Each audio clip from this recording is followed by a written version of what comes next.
परमेश्वर की महान प्रतिज्ञा के पूर्ण होने का आश्वासन दिया गया है।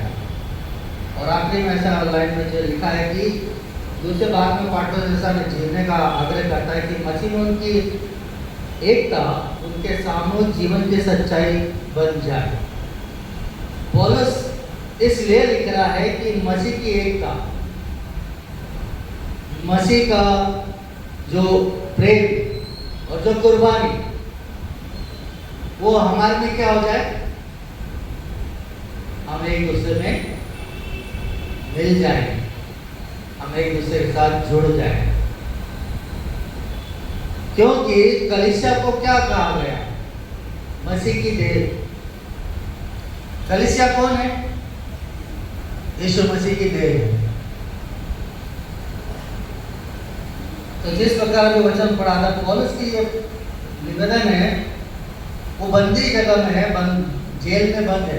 उसमें लिखा पहले, इसलिए मैं जो प्रभु में बंदी हूँ तुमसे विनती करता हूँ, रिक्वेस्ट करता है कि जिस बुलाहट से तुम बुलाए गए थे उसके योग्य चाल चलो। तो खुदा ने हमें क्यों चुना, किस लिए बुलाया, क्यों उसने हमको चुना है कि हम कौन सी चाल चले, क्या करें, किसके जैसे चले, अपने मन मर्जी से चले, संसारिक बातों पर चले, खुदा को सुने अनसुना कर दे, उसके वचन को पढ़े अनदेखा कर दे, इसलिए चुना। खुदा ने क्यों चुना मेरे को? हर एक व्यक्ति को इंडिविजुअली परमेश्वर ने चुना है। और बाइबल कहती है कि तुम मेरे हो और मैंने तुमको चुना है। और खुदा का वचन कहता है मेरे प्रियो, आज उस बुलाए गए, जो चुने गए वो लोग क्या हो गए हैं, उसके योग्य चाल नहीं चल रहे। योग्य चाल चलने के लिए हमें कैसे होना पड़ेगा? तो वचन में बोला गया, अर्थात सारी दीनता और नम्रता सहित धीरज धरकर प्रेम से एक दूसरे की सह लो। मतलब बाइबल कहती है कि सारी दीनता, नम्रता और प्रेम के साथ सहकर, धीरज धरकर क्या कर लो, एक दूसरे को सह लो। बाहर वालों की बात नहीं हो रही, कलीसिया के अंदर की बात हो रही। बाहर वालों को नहीं कह रहा हूं कि आप सह जाओ, लेकिन कलीसिया के अंदर परमेश्वर का वचन कहता है कि आप एक दूसरे को सह लो। गलातियों अध्याय 6 में भी पौलुस कहता है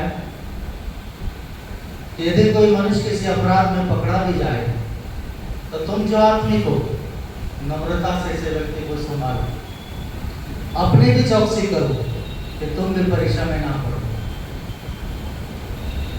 तो यहाँ पर पौलुस इफिसियों के कलीसिया को भी लिख रहा है, गलातियों के कलीसिया को भी लिख रहा है।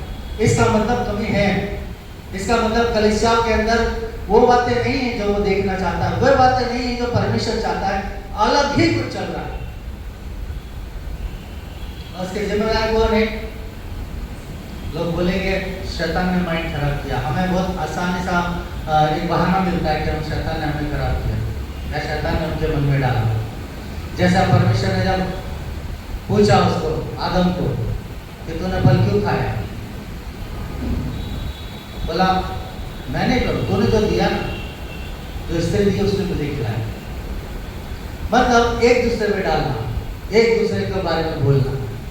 लेकिन यहाँ पर आज अगर आप मसीह के देह के अंग हैं, देखिए देह कलीसिया है, आप और मैं अंग है, कोई हाथ है, कोई आंख है, कोई कान है, कोई नाक है, कोई पैर है, कोई कुछ है, कोई कुछ है। और सबका काम क्या है? जब हमको प्रभु ने एक देह में रखा तो हमारे साथ भी अंग भी है। ये अंग क्या करते हैं? ये अंग क्या करते हैं? ये उस देह की केयर करते हैं, उस देह को संभालते हैं।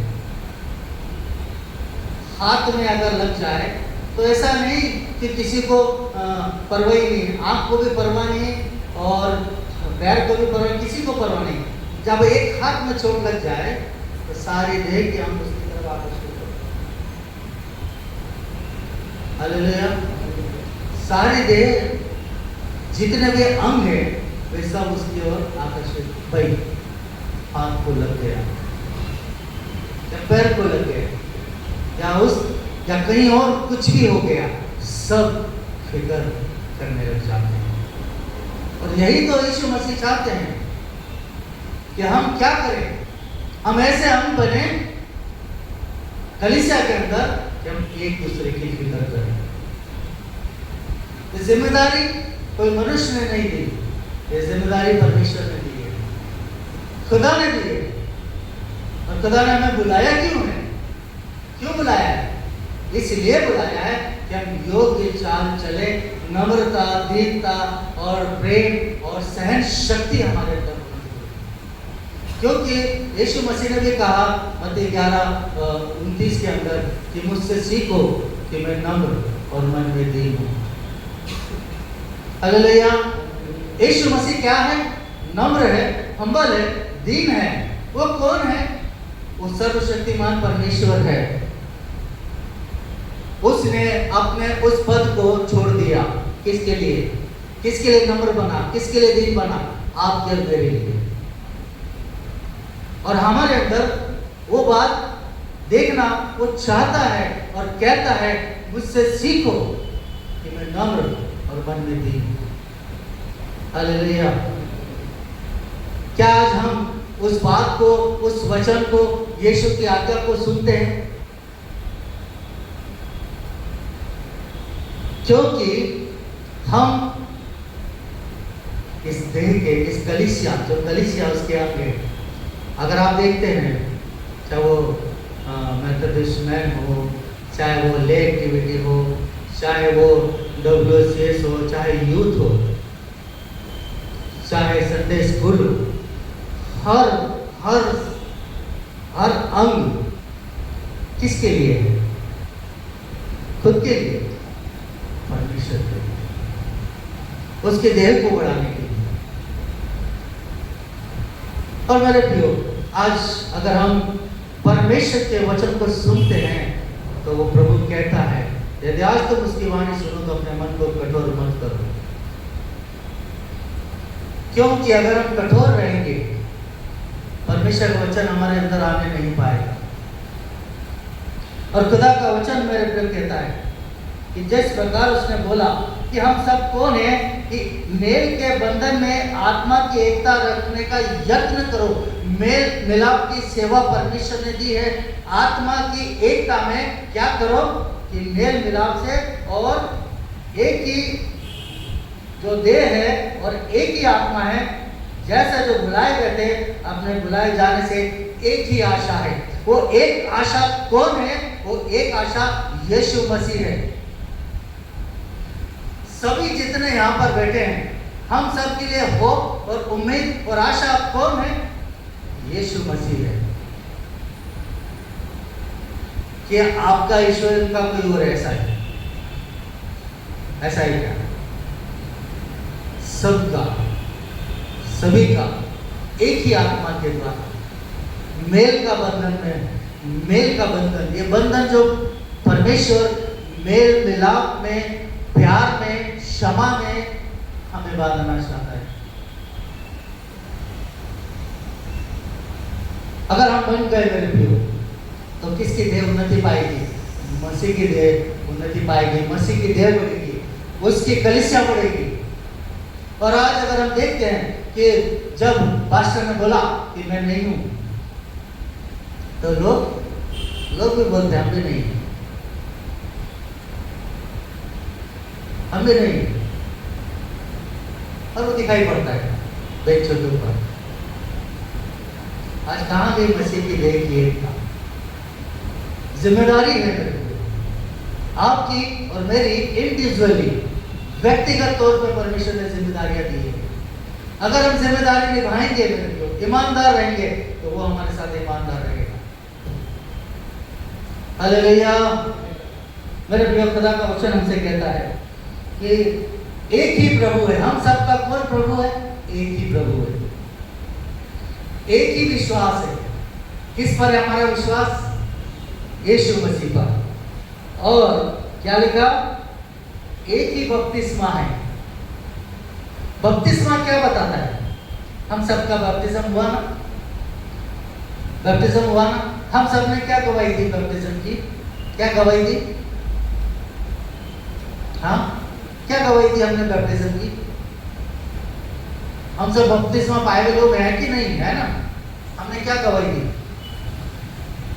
क्या गवाही है हमारी? जब इस बारे में सोचना कि हमने बपतिस्म क्यों लिया। क्योंकि बपतिस्म जो है, पानी का जो बपतिस्मा है, किसको बताता है? पश्चाताप को बताता है, रिपेंट को बताता है। और यह हमारी गवाही है कि हम पाप के लिए मर गए हैं, अब हम जिएंगे अपने खुदावंद यीशु मसीह के लिए। अब हम जिएंगे परमेश्वर की धार्मिकता के लिए। ये गवाही है। एक ही बपतिस्मा, एक ही आशा, एक ही उम्मीद, एक ही पिता, हम सब का एक ही पिता। और आगे बोला,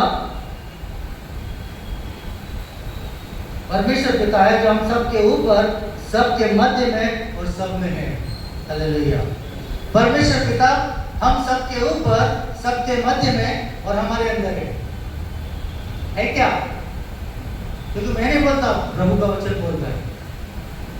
दूसरा कुरिन्थियों अध्याय 6 के अंदर भी अगर हम देखते पढ़ेंगे नहीं, तो वहां पर भी लिखा है कि परमेश्वर ने कहा, मैं तुम में बसूंगा, मैं तुम में रहूंगा, तुम्हें चला फिरा करूंगा और तुम मेरे लोग हो गए और मैं तुम्हारा परमेश्वर होऊंगा। यहोवा की यह वाणी है। हम सब का एक ही पिता, सबके ऊपर, सबके मध्य में, सबके अंदर है। तो मेरे प्रियो, हम क्या करें? हम क्या करें? मसीह की देह में एकता। आज मसीह की देह में फूट ही फूट है, अलगाव है, जलन है, दुश्मनी है, ईर्ष्या है, सब कुछ है। लेकिन एक बात की कमी है, वो प्यार, वो मेल मिलाप नहीं है, जो बाइबल हमें कहती है, जो वचन कहता है। हम इसके नहीं सुनते, हम इसको नहीं मानते। हम हमारी मर्जी करना चाहते हैं, हम अपने इच्छा के अनुसार करना चाहते हैं। मुझे जो अच्छा लग रहा है, मुझे मिल रहा था, ठीक है, तो उसको क्यों, उसको क्यों, उसको क्यों। इस तरह की बातें अगर हम करते हैं ना मेरे प्रियो, तो हम मसीह की देह में उसके अंग काम करने वाले लोग नहीं। तो जब एक अंग, बाइबल में लिखा है, एक अंग अगर खराब हो जाए तो उसको लेके चलते हैं क्या? चलते हैं? क्या करते हैं? ऑपरेशन कर देते, हटा देते। क्यों? क्यों? क्यों हटाया जाता है? क्योंकि उससे पूरी देह को तकलीफ हो जाएगी। और खुदावंद यीशु मसीह भी अगर हम नहीं सुधरे, अगर हम अपना काम नहीं करेंगे, छाड़ देगा, दूर कर देगा। रिस्पॉन्सिबिलिटी है प्रभु की। और प्रभु हमसे यही चाहता है कि हम एक देह में, एक अंग में, एक अंग होकर, अलग अलग अंग होकर हम सब एक ही है, कोई अलग नहीं है, सब एक है। मसीह के लोग हैं, मसीह की देह के अंग है। और जो भी हम करें तो किसके लिए? खुदा के राज्य के लिए, खुदा की बड़ाई के लिए, उसकी महिमा के लिए, अपनी महिमा के लिए कुछ ना करें। हालेलुया। क्या आप समझ रहे हैं मैं क्या कहना चाह रहा हूं? देखिए, परमेश्वर का वचन साफ तौर पर पौलुस कहते था, वो कहता है मेरे बातों में लुभावने वाली बातें नहीं है। वो कड़वा बोलता है, वो साफ सुथरा बोलता है। और अगर वो कहता है कि मैं किसी की वो नहीं करता हूँ, लुभावने वाली बातें नहीं करता हूँ, मैं जो कहता हूँ, जो सच है, जो कहता हूँ, जो लोगों में दिखाई पड़ता है, वो कहता है। तो मेरे प्रियो, आगे हम देखते हैं एक वचन को, अगर हम देखते हैं कुलुस्सियों अध्याय 3 12 से 13।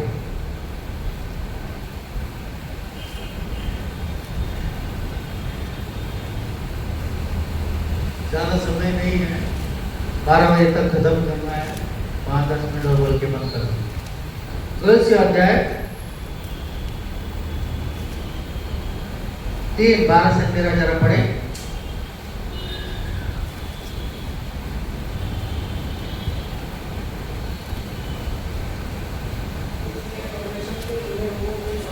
हाँ,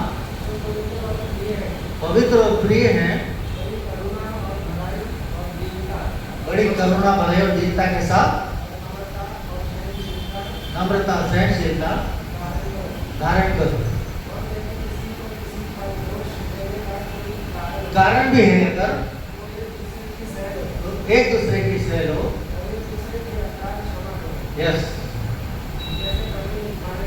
जैसे कैसे क्षमा करो? जैसे प्रभु ने हमारे अपराध क्षमा किए हैं वैसे तुम भी करो। हालेलुया। किसने हमारे अपराध क्षमा किए? यीशु मसीह। हम गुनहगार थे, हम पापी थे, हम हर तरह की बुराइयों में बंधे हुए थे। क्षमा हमें कहां से मिली? छुटकारा हमें कहां से मिला? यीशु मसीह के द्वारा। और वो यही पुलिस कलीसिया में भी लिख रहा है, अगर किसी के पास दोष देने का कारण है तो भी क्या करो? क्या करो? सह लो, क्षमा करो। और कैसे क्षमा करो? जैसे मसीह ने तुम्हारे अपराध क्षमा किए। बाइबल में लिखा है, अगर तुम किसी को क्षमा नहीं करोगे तो मेरा स्वर्गीय पिता भी तुम्हारे अपराध क्षमा नहीं करेगा। अगर मैं क्षमा पाना चाहता हूँ तो मुझे क्षमा करना पड़ेगा, फिर मुझे क्षमा मिलेगी। अगर मैं चाहूँ मुझे क्षमा मिल जाए और मैं किसी को भी नहीं क्षमा करूँगा तो परमेश्वर मुझे क्षमा नहीं करेगा। हालेलुया। मेरे प्रियो, खुदा का वचन, खुदा हमसे बातें कैसे करता है? पहले तो लोगों को बोलता था, क्या देता था, दावत भी पूछता था, आवाज आती थी, बोलते थे बात। आज परमेश्वर हमसे कैसे बात करता? उसके वचन के द्वारा बात करता ना। आज वो किस तरह बात करेगा हमसे? अपने वचन के द्वारा बात करेगा। और उसके वचन को जब हम पढ़ते हैं और जब हम सुनते हैं तो वो ध्यान धरकर हमें सुनना पड़ेगा कि परमेश्वर हमें क्यों रखा, इस कलीसिया में परमेश्वर ने हमें क्यों रखा, इस मसीह की देह के अंदर मुझे अंग बनाकर क्यों रखा, और मैं क्या करूं और क्या ना करूं। हालेलुया।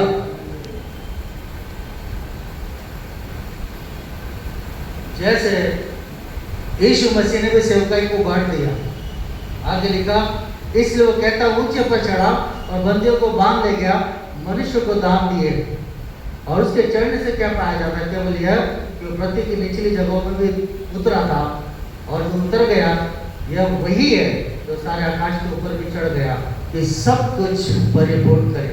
यीशु मसीह जब क्रूस पर मरे, जब उनका प्राण गया, तो वो कहाँ गए? कहाँ गए? पाताल के अंदर। क्यों गए? जो बंधन में थे,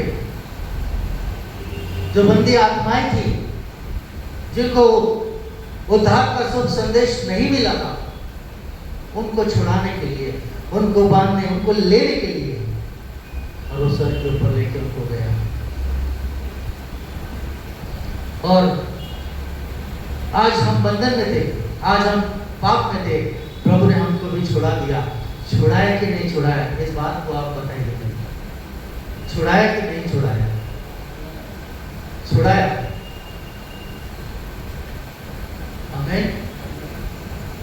हम सब स्वतंत्र किए हुए लोग हैं। पहले हम बंधन में थे, लेकिन आज हम आजादी में हैं।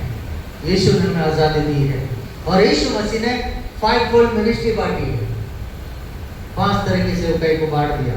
जो लिखा है, उसने कुछ को प्रेरित नियुक्त करके 11 वचन में, और कुछ को भविष्यवक्ता नियुक्त करके, कुछ को सुसमाचार सुनाने वाला नियुक्त करके, कुछ को रखवाले और कुछ को उपदेशक या टीचर या शिक्षक नियुक्त करके दे दिया।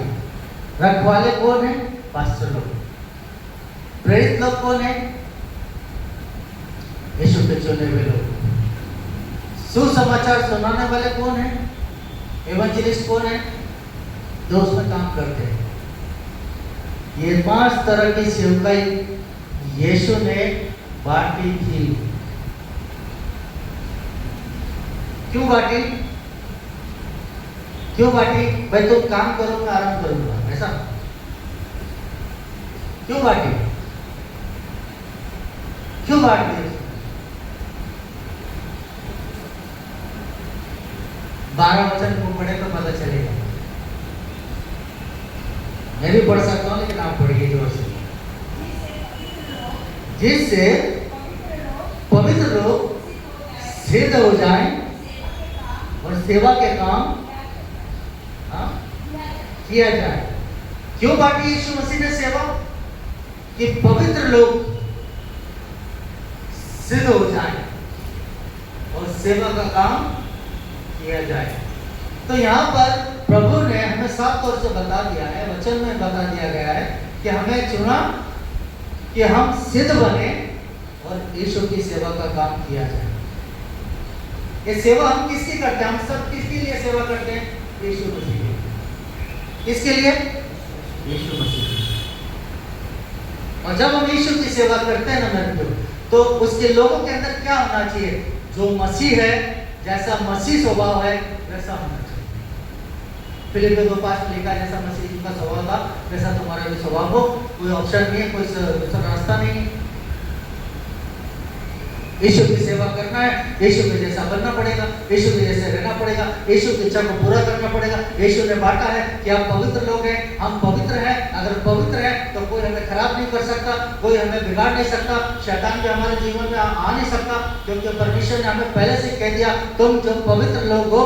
यीशु ने कह दिया, मैं तुम्हारे अंदर बसता हूँ, मैं तुम्हारे अंदर रहता हूँ, मैं तुम्हारे अंदर चलता हूँ। यीशु मसीह सब कुछ कर चुका है। मैं और आप किसी भी रीति से खाली नहीं है। परमेश्वर ने हमें परिपूर्ण किया, परमेश्वर ने हमें सब कुछ अधिकार दिया, परमेश्वर ने जो भी दिया सब कुछ अधिकार दिया। उसने कहा कि मैंने किया है, अब तुम्हारी बारी है, अब तुम लोग करोगे।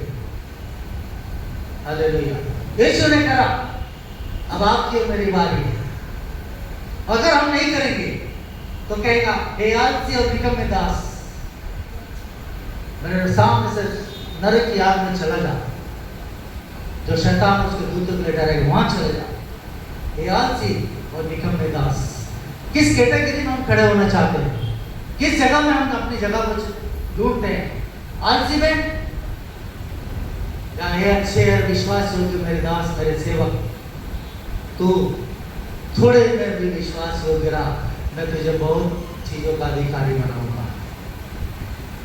हालेलुया।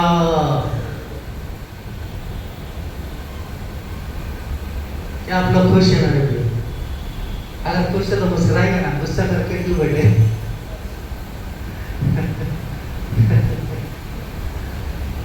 खुश है तो चेहरा भी दिखना पड़ता है, दिखता है, परमेश्वर भी देख रहा है। हाँ बोल रहे खुश तो है, लेकिन खुश है तो दिखाइए प्रभु को, प्रभु हम बहुत खुश है, प्रभु का धन्यवाद करेंगे। तो खुदा का वचन बोलता है कि सेवा का काम क्या है? जब तक कि 13 में कि हम सब के सब, देखो किसी को नहीं छोड़ना है, जितने सब के सब विश्वास और परमेश्वर के पुत्र की पहचान में एक ना हो जाएं और एक सिद्ध मनुष्य ना बन जाए और मसीह के पूरे 1.5 डोल तक ना बढ़ जाए। तो ऐसा नहीं कि मेरे को मिल गया तो दूसरे को नहीं देखना है। हालेलुया। अगर आप बड़े हो, दूसरे को भी बढ़ाना है। जब तक कि सब के सब, इसको छोड़ते नहीं प्रभु, सब के सब, किसमें? विश्वास में और परमेश्वर के पुत्र की पहचान में एक ना हो जाए। तो यीशु मसीह की पहचान क्या है? आपको और मुझको लोग कैसे पहचानेंगे कि यीशु हमारे अंदर है?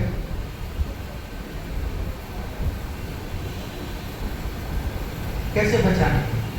अरे आपके बिहेवियर से, आपके बोलने से, क्योंकि बाइबल में लिखा है तेरे बोलने से, तेरे चलने से, तेरे लेटने से तेरे बैठने से, हर बात से मसीह जाहिर होना चाहिए ना, मसीह स्वभाव दिखना चाहिए ना। तो हम सब किसी को नहीं छोड़ता, प्रभु का वचन किसी को नहीं छोड़ता, सब के सब मसीह की देह में, उसके यीशु में एक ना हो जाए और मसीह की देह उन्नति ना पाए, तब तक हम क्या करें?